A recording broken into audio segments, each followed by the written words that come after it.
The title of our series for the next 13 or so nights, inshallah, is Empowerment, where every night we will discuss about certain power.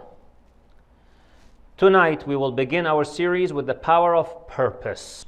How purpose gives us that momentum, that drive, especially if it is a purpose in the path of Allah subhanahu wa ta'ala. That's a power of purpose. When you really know what you are doing, especially when it is in the path of Allah subhanahu wa ta'ala. So, what is the importance of having a purpose? It serves what he calls the psychological discord, meaning that it fills that emptiness. Second, it goes with your flow.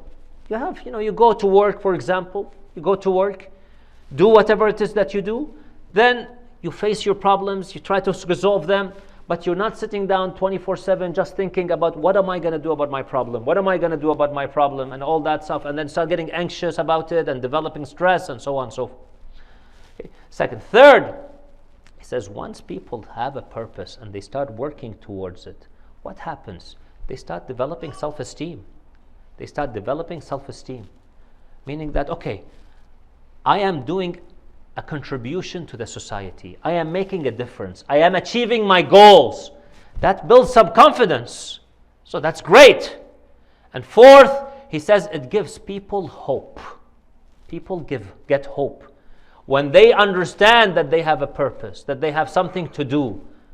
So there are four things that he mentions about the significance of having a purpose, developing a purpose. What are some of the purposes that we can have?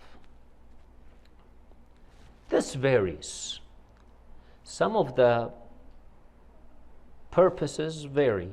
Sometimes it could be the purpose of survival. Today we are going through times.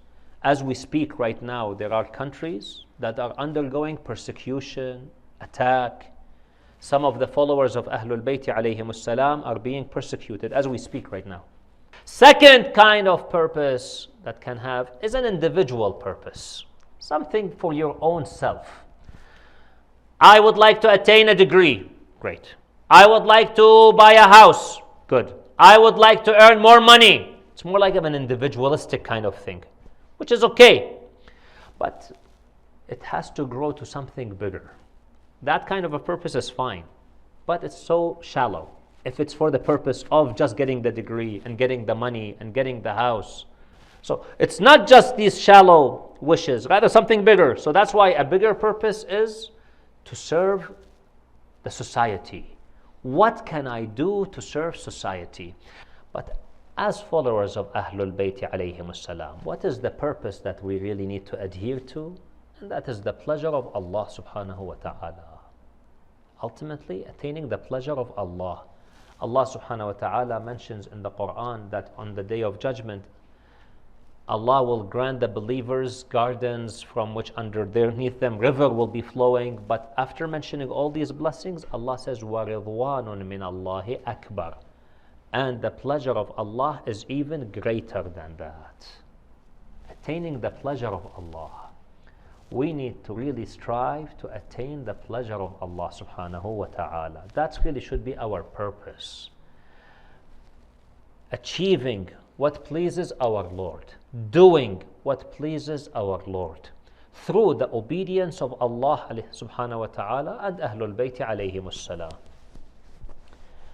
Al-Imam Hussain salawatullahi wa salamuhu alayhi wanted to make it clear to his companions and to the world the purpose of his revolution. Al-Imam Hussain alayhi salam from day one clarified his purpose. When he was leaving from Medina, he wrote a letter to his brother Muhammad ibn al-Hanafiyyah.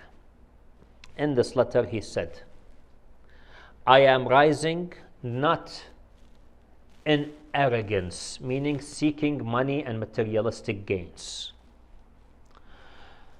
Wala batiran means in vanity, no purpose. I'm just rising because of the sake of rising. Nor seeking corruption, nor as someone seeking oppression. So I am not rising for materialistic gains, not for vanity. I have a purpose, a goal. Not for corruption, not for oppression. Then why are you rising, Ya Aba Abdullah? Salamullahi alayhi. I am rising for the restoration of good in the nation of my grandfather, sallallahu alayhi wa, the ummah. طلب الإصلاح في أمتي جدي, and to command good and forbid evil. وَلِآمُرَ بِالْمَعْرُوفِ وَأَنْهَى عَنِ الْمُنْكَرِ. So whomever follows me, then he will follow the truth. And Allah is worthy of being followed with the truth. And whomever leaves me, then I will be patient until Allah judges, and He is the best of the judges. So He makes it clear. His path is the pleasure of Allah, the amr bil ma'roof, nahi anil munkar. My dear brothers and sisters, if we start making that as truly our goal in life, what is our purpose? Seeking the pleasure of Allah subhanahu wa ta'ala. Sit down and think, what can I do that would help serve this purpose? And there are so many things that you can do. Think to yourself, Allah has given you power, momentum. Just ask for hidayah, ask for guidance, and try to follow through. What can I do for Imam Hussain? What can I do for Ahlul Bayt alayhim salam? Just make sure that you're always following the pleasure of Allah and Ahlul Bayt alayhim salam.